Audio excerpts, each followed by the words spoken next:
À titre de titulaire de la chaire pour le développement de la recherche sur la culture d'expression française en Amérique du Nord, la CEFAN, je vous propose une capsule vidéo dont le but est de démystifier une idée reçue en lien avec les francophonies nord-américaines.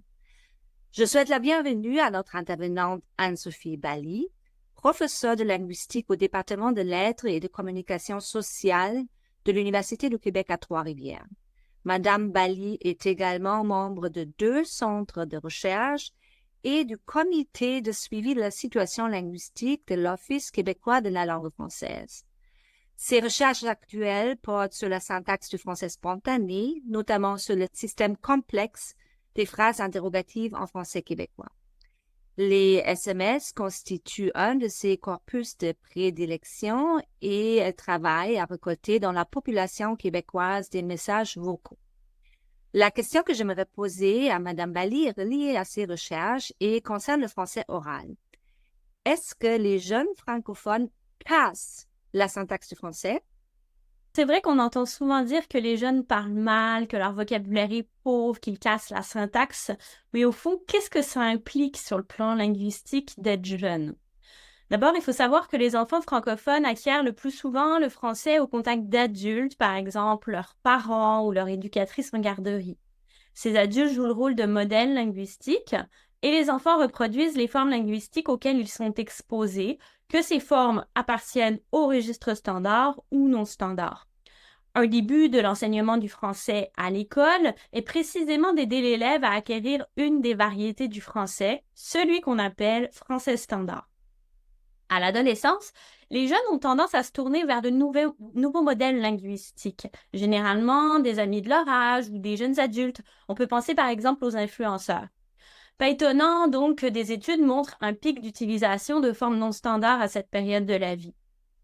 Mais à mesure que les jeunes gagnent en âge et qu'ils intègrent certaines structures, par exemple les études postsecondaires ou le marché du travail, on observe une diminution de l'emploi des formes non standards au profit des formes standards.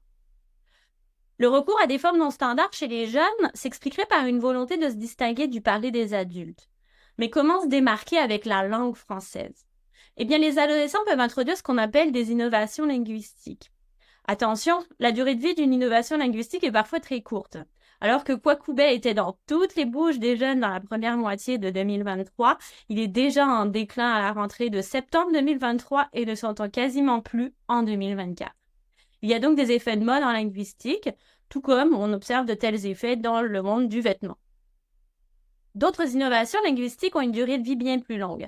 Des innovations qui, au moment de leur émergence, étaient considérées comme non standards, peuvent même finir par devenir standards quelques générations plus tard.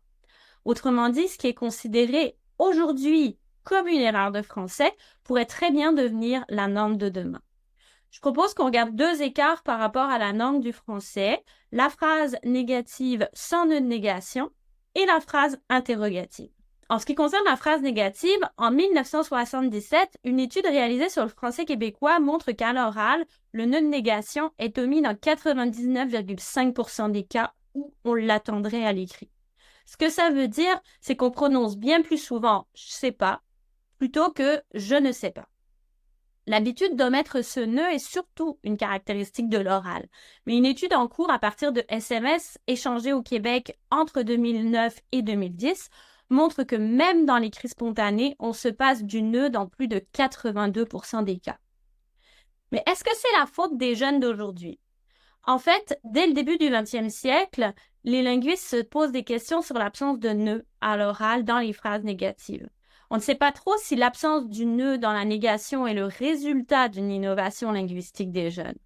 En revanche, on sait que cette absence de nœud ne date pas d'hier. Et pour cause, des textes du XIIIe siècle témoignent déjà de cette omission. Même le futur roi de France Louis XIII, dans sa petite enfance, omettait le nœud de négation. Ce serait donc bien malhonnête d'attribuer aux jeunes la disparition du nœud à l'oral. Quant aux phrases interrogatives, l'école nous apprend qu'elles doivent contenir le mot interrogatif en début de phrase. Par exemple, nous devrions écrire « Qui as-tu vu ?»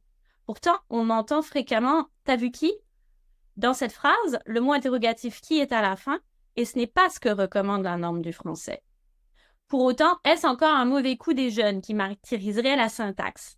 En fait, une recherche dans les SMS québécois montre que cette construction non standard est employée plus de 40% du temps.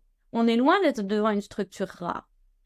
Et dès les années 1920, en réalité, en France, un linguiste a remarqué que cette structure gagnait du terrain dans la langue populaire. Son emploi croissant ne serait donc ni propre aux jeunes d'aujourd'hui, ni réservé aux francophones d'Amérique. Pour conclure, il est vrai que le parler des jeunes s'éloigne du standard. Malgré tout, il serait exagéré de leur faire porter le poids d'un soi-disant déclin de la qualité de la langue. Bien souvent, leur parler ne fait que suivre et amplifier des tendances qui avaient commencé bien avant leur naissance.